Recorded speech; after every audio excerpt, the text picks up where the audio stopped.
Malaysia নিয়ে একটা খবর এবং বিশ্লেষণ। কয়েকদিন আগে দেখলাম যে মালয়েশিয়ার শ্রম বাজারে বাংলাদেশি শ্রমিকরা শীর্ষে, তাদের অবস্থান 37%। একক দেশ হিসেবে বাংলাদেশ সবার উপরে, তার নিচে ইন্দোনেশিয়া, ভারত, পাকিস্তান তারা আছে। এটা যেমন সুখবর, আবার এটাও একটা দুঃসংবাদ যে এই যে বিপুল শ্রমিকের কারণে বাংলাদেশ শীর্ষে, সেটার একটা কালো অধ্যায় আছে, কালো যুগ আছে, ব্যাপক প্রতারণা, প্রবঞ্চনা আছে, বহু মানুষের কাছ থেকে টাকা হাতানোর ঘটনা আছে। সেই ঘটনায় দেখা যাচ্ছে যে একটা খবর সমকালে প্রকাশ হয়েছে, দায় মুক্তি নয়, মামলায় আসামি হচ্ছেন 33 জন। তার মধ্যে খুব রাঘব বোয়াল আছে, জেনারেল মাসুদদের মতন লোক, আনহম, মুস্তফা কামাল সাবেক অর্থমন্ত্রী, তার প্রতিষ্ঠান, রুহুল আমিন স্বপন, কয়েকদিন আগে দেখলাম 500 কোটি টাকার তার সম্পদ ক্রোক করার আদেশ হয়েছে, তারা আছে। সিন্ডিকেটের মাধ্যমে মানুষের কর্মী পাঠানোয় জড়িতদের দায় মুক্তি দেওয়া হচ্ছে এমন আলোচনা কিছুদিন ধরেই চলছে। তবে এখন দায় মুক্তি নয়, নতুন মামলার প্রক্রিয়া শুরু হয়েছে। অর্থ হাতিয়ে নেওয়ার অভিযোগে মামলা করছে পুলিশের অপরাধ তদন্ত বিভাগ, সিআইডি। বুধবার মানি লন্ডারিং আইনে এই মামলার অনুমোদন দিয়েছেন সিআইডির মহাপরিচালক। আজকালের মধ্যে বনানী থানায় মামলাটি হওয়ার কথা রয়েছে। যাদের বিরুদ্ধে মামলা করার অনুমতি পাওয়া গেছে এই তালিকায় 33 জন আছেন। গতকাল সংশ্লিষ্ট একাধিক সূত্র থেকে এই তথ্য পাওয়া গেছে। একই অভিযোগে আরও কিছু প্রতিষ্ঠানের বিরুদ্ধে মামলা হবে। এদের মধ্যে সিন্ডিকেটের হোতা রুহুল আমিন স্বপন আছে, সাবেক 3 এমপি, তার স্ত্রী, মেয়ে আছে, যাদের নামে রিক্রুটিং এজেন্সির লাইসেন্স আছে। এরা সবাইকে জড়ায় ফেলছে। এদের এই প্রতারণা, প্রবঞ্চনা, এই ব্যবসায় স্ত্রী, মেয়ে, সবাইকেই, পুত্র, এদেরকে জড়ায় ফেলছে। মানি লন্ডারিং আইনে দায়ের মামলায় আসামির তালিকায় আছেন স্নিগ্ধা ওভারসিজ লিমিটেডের কর্ণধর নিজামুদ্দিন হাজারি, 5M ইন্টারন্যাশনাল লিমিটেডের মালিক লেফটেন্যান্ট জেনারেল মাসুদ উদ্দিন চৌধুরী। দেখেন, এই পর্যায়ের একটা জেনারেল, এরাও আদম ব্যবসার মধ্যে নেমে গেছে। তার স্ত্রী জেসমিন মাসুদ, মেয়ে তাসনিয়া মাসুদ। জেসমিন ও তাসনিয়া 5M এর সঙ্গে সংশ্লিষ্ট ছাড়াও OnePlus ওভারসিজের পরিচালক।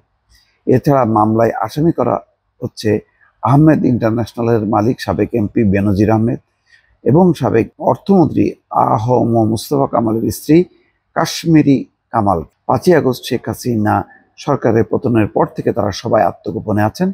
এর মধ্যে আহম মুস্তফা কামাল সিঙ্গাপুরে আছেন বলে জানা গেছে।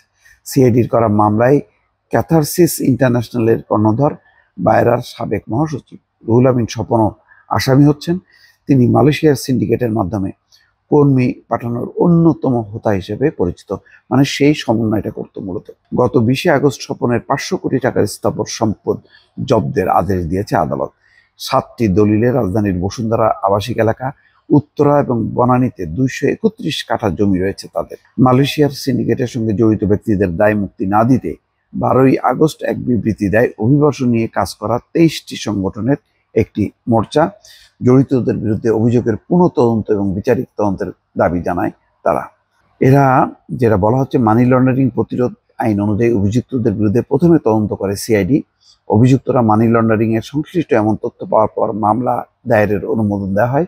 মামলায় মালয়েশিয়া কর্মী পাঠিয়ে মাসুদ উদ্দিন চৌধুরী এবং তার সঙ্গে জড়িত অন্যরা 100,75 লাখ টাকা হাতিয়ে নিয়েছে। তদন্তে এই অর্থের পরিমাণ আরও বাড়তে পারে। আসামিদের তালিকা আছেন 5 ইন্টারন্যাশনালের পরিচালক সালাউদ্দিন মোর্শেদ নূর মোহাম্মদ আব্দুল মুকিত, মেহবুবা আফতাব, সাথে অনেক আছে। আসামিদের মধ্যে আছেন মোবারকুল্লাহ শিমু, সায়েম মোহাম্মদ হাসান, আকাশ ভ্রমণের কর্ণধার মনসুর আহমেদ কালাম, আমিয়াল ইন্টারন্যাশনাল শাহ জামাল মোস্তফা, বিনিময় ইন্টারন্যাশনাল MM সোবান ভুইয়া। প্রচুর লোকজন এই সিন্ডিকেটের সদস্য। এখন শেষ পর্যন্ত এই সিন্ডিকেটের বিরুদ্ধে কতখানি অভিযান চালানো যাবে, এখন এই অভিশাপ মুক্ত যদি না করা হয়, তাহলে আমাদের ওই শীর্ষস্থানে থাকবে আমাদের এই প্রচুর মানুষজন তার সম্পদ, সহায় সম্পদ বিক্রি করে এই শীর্ষস্থানে থাকার কোনো যৌক্তিকতা নেই। কারণ যতগুলো অভিযান পরিচালনা হয় মালয়েশিয়ায়, সবগুলো হচ্ছে বাংলাদেশিরা অধিকাংশ ক্ষেত্রে ধরা পড়ছে প্রচুর অবৈধ। ফলে এইরকম একটা গোজামিল অবস্থার মধ্যে কিছু মানুষ টাকা হাতায় নেবে, আর বাংলাদেশ শীর্ষস্থানে থাকবে, এই তৃপ্তির কোনো মানে হয় না। বরং এদের বিরুদ্ধে এখন ব্যবস্থা নেওয়াটা একটা ফরজ কাজ, এটা অবিলম্বে করা দরকার। দর্শক ভালো থাকবেন, আল্লাহ হাফেজ।